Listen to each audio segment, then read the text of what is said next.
What movie do you absolutely refuse to watch and why? Emoji movie. Reason: no. I watched it with my little sister. It's cute, but not really special in any way. No need to watch it of your own volition. Yeah, it's a dumb idea for a movie, but also not that bad. It's just a completely average kids film, not the harbinger of the apocalypse that the critics called it. Bridge to Terabithia. That book made me cry so much. You wanna talk about sad books for kids, where the red fern grows. I remember reading that in 6th grade. All 3 homeroom classes read it at the same time. When it got to the sad part, the teachers had to take out a few kids into the hallway to get them to calm down because they were crying so hard. Whoever thought getting us to read those was a good idea? Any of the 50 Shades movies. They all sound terrible. I've seen the first one. Not only bad, but very forgettable. I can't remember a single thing that happened in that film. Mostly horrible and dangerous dramatizations of what the BDSM lifestyle is really like.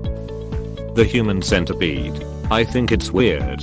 As someone who has watched it, you're not missing out on much TBH. After watching The Human Centipede, I couldn't eat but for a week.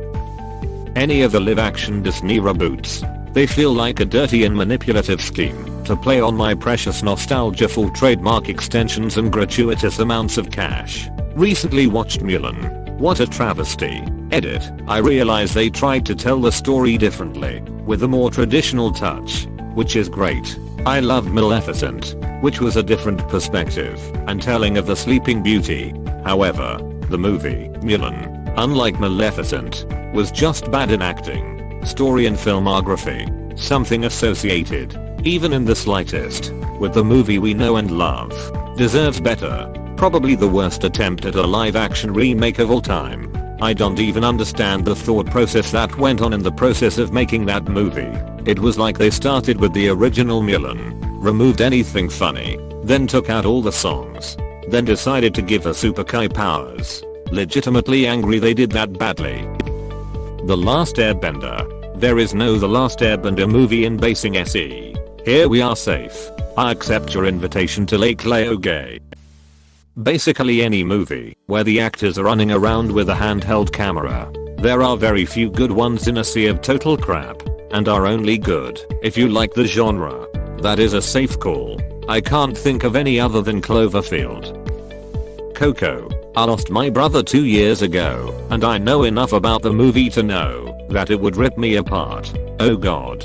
Here come the waterworks. That movie is really sad. It'll make you cry. But sometimes that's a good thing. I cry every time I watch that movie. Abula Coco reminds me of my grandma. 28 days later. We've started that movie 3 times and each time something bad happened. The first time we started it, but didn't finish it, and the next day my brother got in a car wreck. Second time I forgot, but it wasn't good, and the third time the house caught fire in the middle of watching it. It's a pretty good movie, but yeah. If I were you, I wouldn't press my luck by trying to watch it again. You'll probably get mauled by a bear or something. 2020 remake of Mulan. No Mushu. You can't have Mulan without Mushu. That's a felony. Dishonor on you. Dishonor on your cow. A Serbian film. Because the premise is absolute ducking trash. Void of any substance. Basically what I think the make people upset torture porn horror. Weird when the Wrong Turn series feel tastefully done in gore department compared to these. The Dark Tower. I refuse to watch one of my favorite series get butchered like that. Slender Man. Amazing creepypasta. Fantastic game. The movie was dog shit. I didn't even know there was a movie. That probably says enough. The Plague Dogs. Apparently it's about dogs who were horribly abused in a scientist experiment. I couldn't make it through the back of the box. Watership Down was traumatizing enough. Yeah. Both the book and the movie are the most cursed things ever written. It and It Too. I hate clowns, so ducking much that I once had nightmares for weeks after just seeing a split second of a drawing of Pennywise. The movies are kinda tame compared to the book. Millie and Me. Just can't do it. Cannibal Holocaust. And basically all the super happy 70s exploitation flicks. This is the only movie that genuinely made me sick. and I deeply regret watching it. It was actually the animal killings that did it for me. Knowing that they were real, I watched a Serbian film, all of the Human Centipede movies, no problem. Cannibal Holocaust is the only movie I would never under any circumstances ever watch again. That poor turtle. The Fly, 1986, laughing my butt off just reading about it makes me sick. K to my stomach. It also sounds depressing as hell, racing as hell, but I love Jeff, and I'm sure the effects are amazing. CTS are amazing. Still pass. Still pass. My mistake wasn't that I watched this movie. My mistake was that I had been awake for 30 hours when I watched this movie. My mistake was dropping a tab of acid then watching this movie. Scott Pilgrim. Everyone else loves and praises it for its game references and romance. I hate it because it's my EXSD hit favorite. He cited that Scott and Knives' age gap relationship made it okay for him to do the same to an underage girl and molested her. Fucking pedo still streams on Twitch to this day. Just for the record, that reading is really not supported by the actual text itself. Even though Scott is the protagonist, he's not portrayed as a good person. Yeah, because the movie is shiny and he's the prosec, people seem to think it's glossed over, but it really isn't. Everyone around him thinks Scott is kinda disgusting for dating Knives, cheating on Kim, cheating on Knives, and more or less everything else he does. The comic even more so. Hachiko. Reason, Ma said Pa cried. She never saw him crying before. Pa and I love dogs. Aquaman 2. Duck Amber Heard. Amber shit the bed. Amber is the shit in the bed. Human Centipede. Because, I mean come on. Do need to say why. Not enough humans in the Centipede? That's the reason, isn't it? Titanic. Because I'm a snobbish contrarian one-ape tough guy and I might cry. I have seen it more times than I care to count. My mother absolutely loves that movie. But I stand before you as someone who absolutely cannot stand the movie. For one reason only. It's a true story wrapped up in a fictional love story. I've been more entertained by documentaries on the subject. In my opinion, you're missing nothing. I can give James Cameron a lot of credit for his research, and the man is an effects master. A lot of it went into the movie, which I really applaud. But goddamn, that love story just kills it for me. Will Ferrell's Holmes and Watson. The reasons. 1. His first movies were bearable. But he's just not funny to me. The funniest bit he's had to me is when he brought flowers instead of flowers. 2. I'm a fan of Sherlock Holmes. Since watching the old Rathbone ones when I was younger. I'm a fan of comedy. Just don't take a character who's meant to be one of the greatest minds of his fictional generation and make him a bumbling buffoon. I'm not as old as I've made myself sound. Just getting there XD. The Twilight movie series. Not into vampire shit. Shit vampires. I heard a fan theory that they aren't actually vampires, but the old style fairies that drink blood, and the vampire thing is a lie they came up with. Hostel. Even if its intention is to bring to light the world of human trafficking, which I doubt, it's torture porn. I can't stomach the act of people doing such things. Dirty Dancing. Used to get made fun of for not having seen it because it's such a classic. Now it's more out of stubbornness that I won't watch it. Midsommar. I walked in on the last 5 minutes, and I don't intend to find out how it got there, ever. The first 5 minutes are just as disturbing, in totally different ways. That movie was hard to watch, from the beginning to the end. Loved it. Irreversible.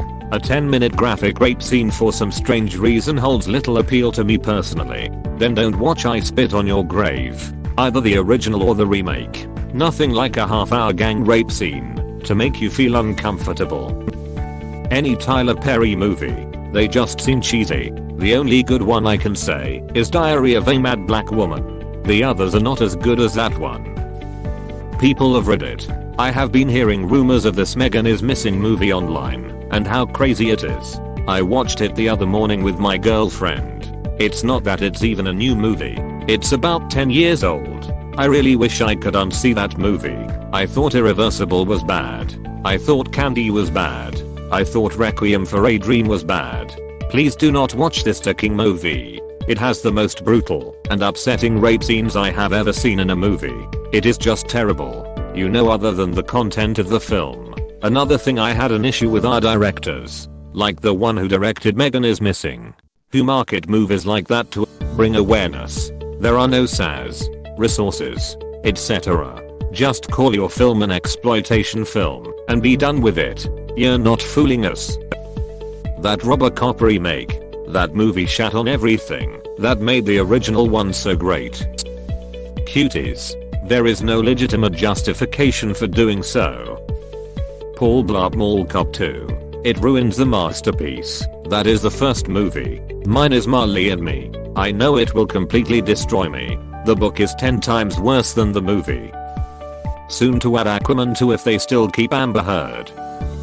Titanic. Well, we all know the ending. Gravity, because I have asked about it and it seems like nobody liked it and everyone said it was boring. So I think I won't give it a chance. I love that a reporter non-ironically asked Sandra Bullock what it was like to film in space. Twilight. The trailer was cringy enough to keep me away. Any Minion movie or anything to do with Minions. Lol, literally watched it tonight. I don't sit down and engross myself with movies, but some of them are good to have in the background, and yelling at Kevin is always a good idea. Frozen. Because it seems too glorified, and I don't want to watch it out of protest. And I don't like Let It Go. You're not really missing anything. Idina Menzel did a good job, though. Edit, good job.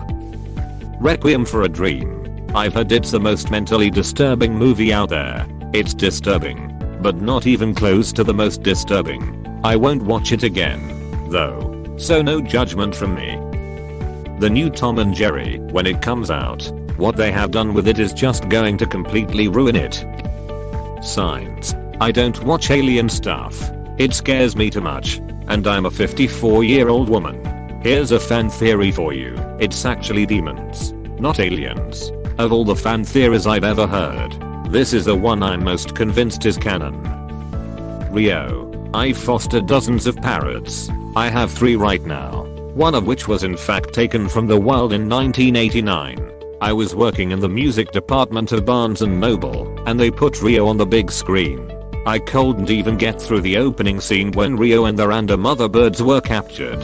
I shut it off and refused to turn it back on. All those birds being taken from the wild is still happening today. What's more, it is far more brutal in some cases. And I knew that's what happened to my buddy Maximum. So wait, are you refusing to watch it because you think it's bad or because it hurts to watch?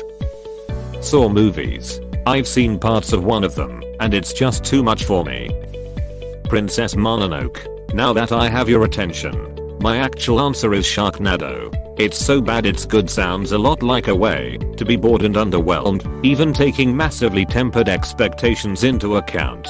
For an hour and some change, I'm good.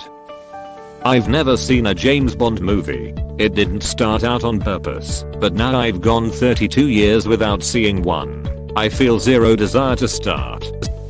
A Clockwork Orange, or any other movie that has rape scenes. Gratuitous, looking at you, irreversible, or not, like the ones where you know where it's going, but it cuts to black. I can't stomach it. I get that sometimes they drive the plot, but I don't want to consume a plot that is driven by sexual abuse. Stay away from the girl with the dragon tattoo. I watched the Swedish version randomly when I was learning the language, and a king hole was it hard to watch. Ended up skipping forward for both scenes, and I still felt sick afterwards just from the small amounted scene. Not even going to attempt the English one. Polar Express. I like the book, but the people in the animated version are creepy. Anything Kevin Hart. Never have, never will. A try-hard that is overrated and overexposed. Has not a favorite of mine, but Jumanji was good. And Central Intelligence too. Frankly, Rock and Hart have excellent chemistry. Grease. Cause it's really corny and I can't stand it. There have been a trend of TikToks to recommend horrific and hard to watch films since Megan is Missing is becoming popular again, and one of the films trending from them is Cat Sick Blues. It was bad. Not to mention the premise. I felt like an edgy 12-year-old made it. I watched it once and never again. Another one I can't bring myself to watch is Cell. I think what bothers me the most other than the shit scene is that was based on actual practices of fascist bureaucrats. Any musical, I cringe anytime a character sings.